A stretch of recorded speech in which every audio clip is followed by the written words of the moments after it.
This video is going to be how to replace an outlet, and I started recording this and had to stop it a couple days ago to buy some more parts, so another outlet. I'll explain that in a minute. So all of my videos, I'm replacing all the outlets in my house. And if you watched any of the other videos that I posted, these are all pretty much the same. The outlets are old. I am going from a beige or cream color to a white color outlet and a white faceplate instead of the beige because I painted the walls. I'm also doing it because the outlets are very old. The wires are corroded. There's a lot of corrosion on the wires. I want a better connection. Some of the outlets just have the wires hanging, not properly in the holes. So it's also a preventative maintenance thing that I'm doing here. So I'm going to guide you through it. If you've watched the other videos, you don't need to watch this one. If you haven't done this before, I talk a lot. There's no doubt I talk. So if you don't want to watch a talking video, then go watch somebody else's video. I'm really big on safety, and I'm big on teaching yourself how to do things. So as I've said in my other videos, you can't really mess this thing up. Just have to be careful. Turn off your power. Make sure the power is not on. If you break the drywall, the plaster, the wallboard, I posted a video on how to patch, or you can just figure it out. Go buy some patch material or hire a handyman if you can't figure it out. As far as replacing these things, you shouldn't have a problem. It's pretty standard. You just have to be careful. And what's the other stuff I want to say? If you like my videos, do a thumbs up, a subscribe, a like. If you have a product you want me to review, if I can get a hold of it, I'll do the review. And if you want to donate to my PayPal channel, my PayPal account for my YouTube channel, let me know. So what we're going to do here is we're going to be replacing this 15 amp, and that's the catcher. This is a 15 amp outlet on a dedicated circuit going to a kitchen. The circuit is 20 amps. The circuit breaker is 20 amps. The wire is 12 gauge. And so everything in the kitchen is 12 gauge. They're on ground fault outlets in the kitchen, but they put two outlets on that circuit in the living room. This is a 15 amp outlet. And I guess according to the code, you can use a 15 amp outlet on a 20 amp circuit because you're not going to overload, and because it is a 15 amp, you're not going to be able to pull, you're not going to cause a problem because you're not pulling 20 amps. You don't have the right outlet for that, but it wouldn't matter if you were because it's a 20 amp circuit. But you supposedly, I guess the code, I think you can put a 15 amp outlet on a 20 amp circuit. The problem is, you can't do the opposite. You cannot put a 20 amp outlet on a 15 amp circuit, and you wouldn't want to. But the other thing is that with the 20 amp circuit, you use 12 gauge wire. With the 15 amp, you use smaller wire, 14 gauge wire. And so if you're using a 20, if this thing has 12 amp, if the 12 amp, I mean the 12 gauge wire, let me start again. If this has 12 gauge wire, which it does, and I'm going to replace with this, now in this old outlet, it has screws like this, and it also has the little prongs in there. Well, the old outlets allowed you to put 12 gauge wire into the holes back there. The new outlets only allow 14 gauge wire. So when I went to wire this thing, I couldn't because I couldn't push the wire into the hole. Now, I could put a loop on the wire and wrap it around, which would have been a very easy thing to do and a lot cheaper, and might have made a lot of sense to do. I could have just done the whole circuit right then, but I didn't want to do that. The other thing is that when I plug things in here, when I plug in high current, things like a little heater or something, this gets really warm, which makes me worried that either the outlet's worn, or the wire connection isn't good, or the outlet, the item's pulling too much current, and this is just not able to handle it. So what I did, I don't know if I'm going to install this, but I went and bought a 20 amp outlet. Heavy duty, it's able to handle more current. it doesn't have the prongs on here. Some of them have the little holes, but this one strictly has, you can put screw, screw, screw, screw, and you can see the little tabs over there connecting everything together, the top and bottom, top and bottom. If you need to break that for your circuit, do that. Or, so if you have more than 2 screws, then it also has the little openings over there where you can push a wire. You can put 2 wires in there. So I'm not really sure what's in here. I don't remember what's in here because it's feeding through to another outlet. So we're going to open this thing up and we'll see what's going to happen. I got a meter that shows 120, 130 volts on this, but this is also a tester, and you can see how if these 2 lights are on, that means the power is connected right and that we got the grounding and everything is right. So I'm going to go over to the breaker now, shut it off, and that's going to go off, and then we'll open it up and see what's going on. There we go. Sorry about the lighting, but I know it's daytime. I don't really have a lot of sunlight coming in here, and I don't want to plug in an extension cord to do this video, but you should be able to see what's going on. So, yeah, I opened this thing before, and I'm like, wow, I really need to buy a 20 amp. Maybe I don't. I might not need to do that. So, if you can't get your screwdriver in the slots of the screws, break the little paint, get a knife or something, or slide the blade of the screwdriver back and forth to break out the paint in the slot, and then loosen the screws, top and bottom. I don't know why, but this screwdriver works really good on all the bottom screws. On the top, it keeps slipping. Lots of paint in here.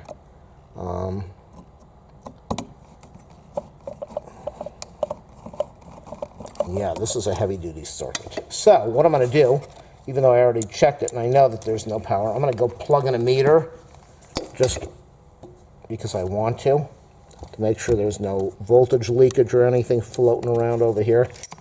Even though I'm still extremely careful. Oh boy. Okay, sorry about that phone call that came in. Let's check. We have 0. We just have no voltage in there. Okay.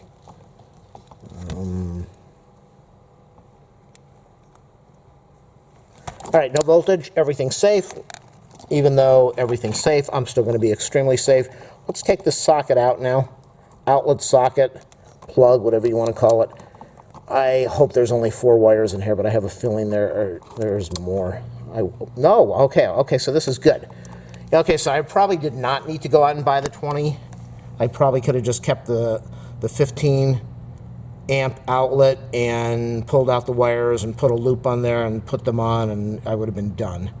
So, do I regret doing this? Absolutely not. I would rather do this. So you have an option here.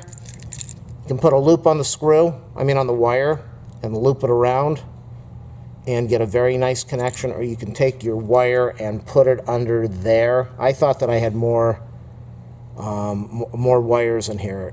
So in this case, I'm going to loop it. That's the best thing to do, the smartest thing to do. I'm going to loop it.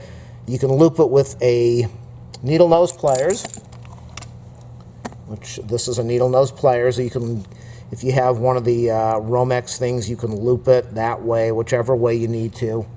And I'm going to try to show you a looping after I get some of these wires out.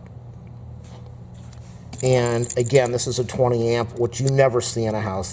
This is probably overkill, but I don't really care because, as I said, can I get this in here?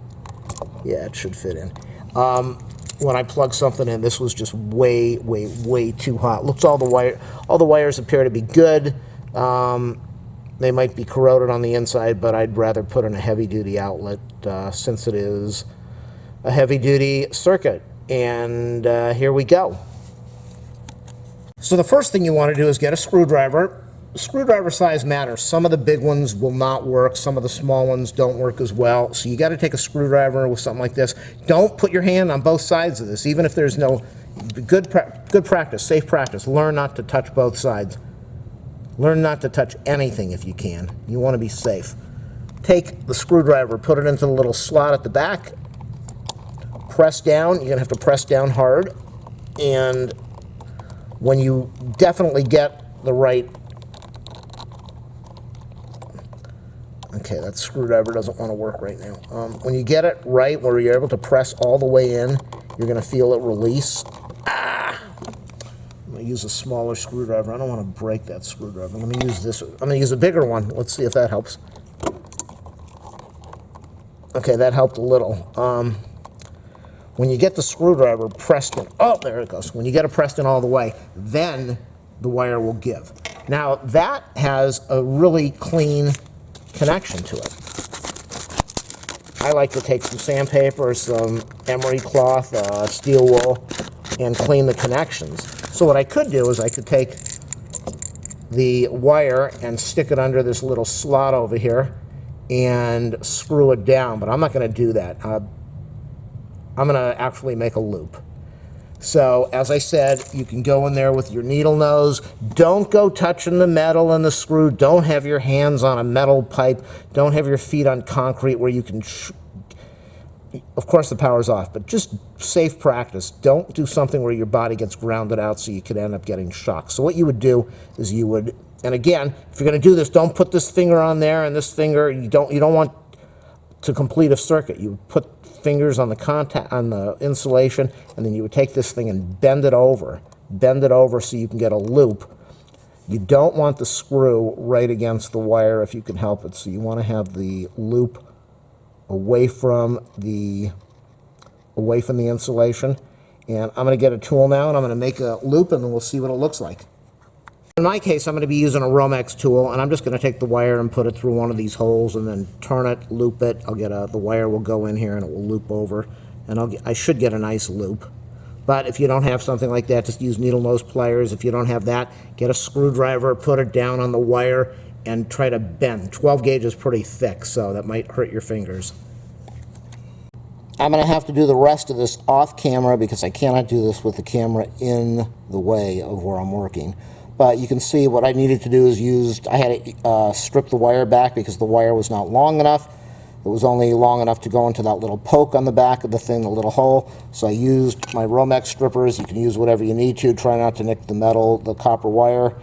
And I stripped it back, and then I put a loop on that. If the loop's not long enough, then straighten it out and try to do a better job stripping it and making it a little longer. That's kind of short, but I think it's going to be okay.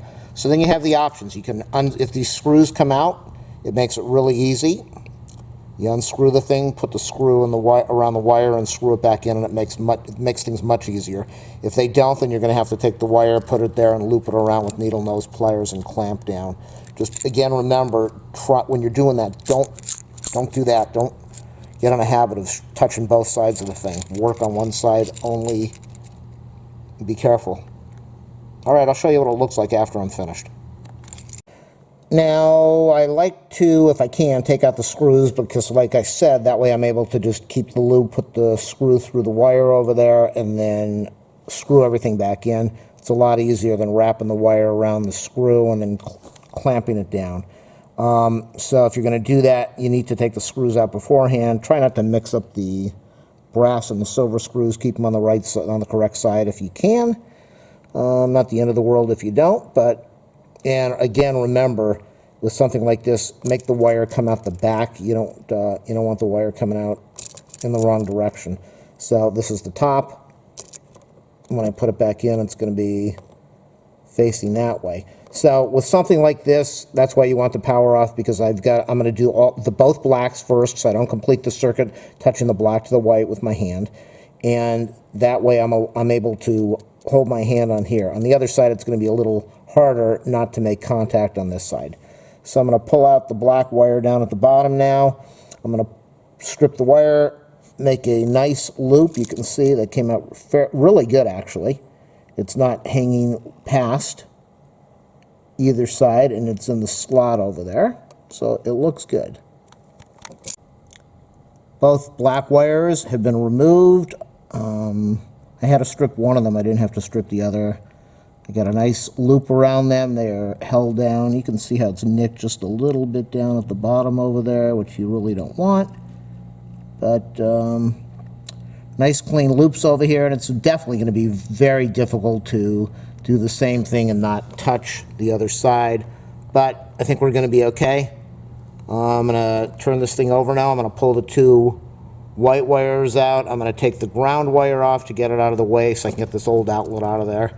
And I will remember which white wire is top and bottom, and then I will put my loops on there, and I'll show you what it looks like when it's finished. There we are with the white wires connected.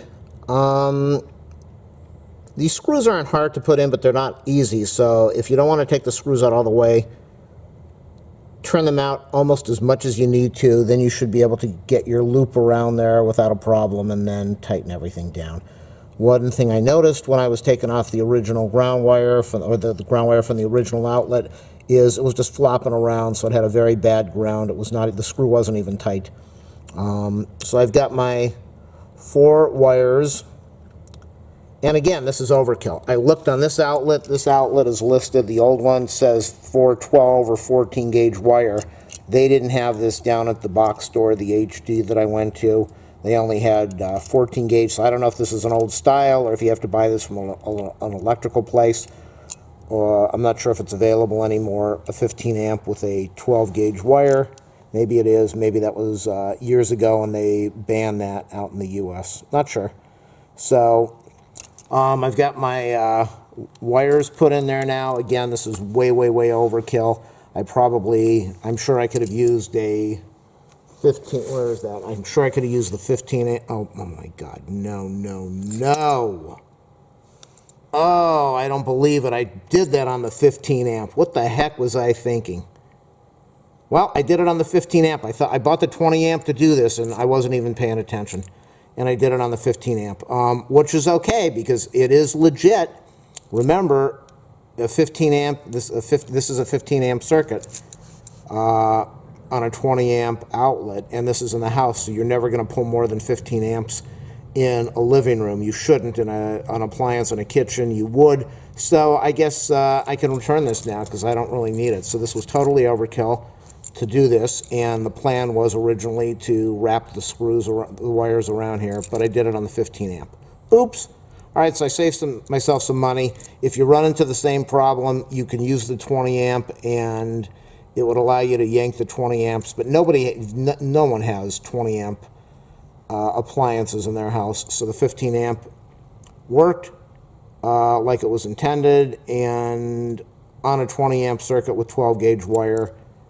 But you would never, well, you can't put the 12 gauge wire in the holes on the back. You just can't. It won't take it, and you don't want to file the wire down so that it goes in. So I guess I ended up wanting to put this in, but I didn't need to, and in the end, I didn't end up doing it, and that's going to complete it. I'm going to go push all these wires in, put the faceplate on, power it up, and we'll see what's going on. It's the 15 amp, and it looks fine.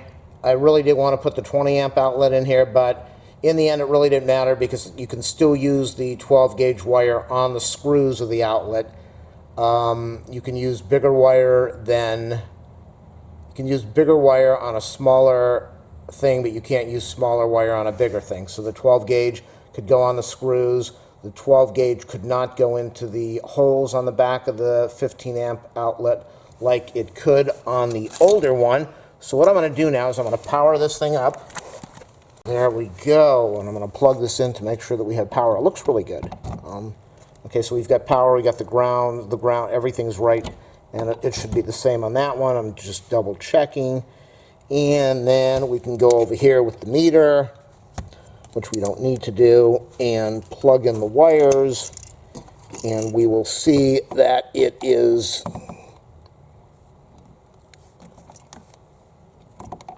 These probes don't really go in there. They're not long probes. They're going to make a contact in there? They're going to make contact? They should. Why aren't they making contact? The probes aren't long enough, and I guess on the newer outlets, the metal contacts are much further in. So, but I've got my 120 on there, as we can see from this, and I ended up putting on the 20. Whoa, why do I not have power there right now? Did I just blow the circuit? Something's not right. That is strange. Why did I just lose power on this outlet? Oh, I know why. Because it's got a CGI on the other side. Hold on. Whatever that's called, CFIG or CG. Well, okay, that's what it was. It shot the power when I was connecting the meter in there. to read the 120. So thanks for watching my videos. Only leave happy, positive comments. If you leave anything rude, I'll just report you and delete it anyway. So this is educational in nature. Don't do it unless you feel confident, unless you feel safe, unless you have done something like this before, or you just make sure you have your power off. The most important thing. And thanks for watching, everybody. Subscribe.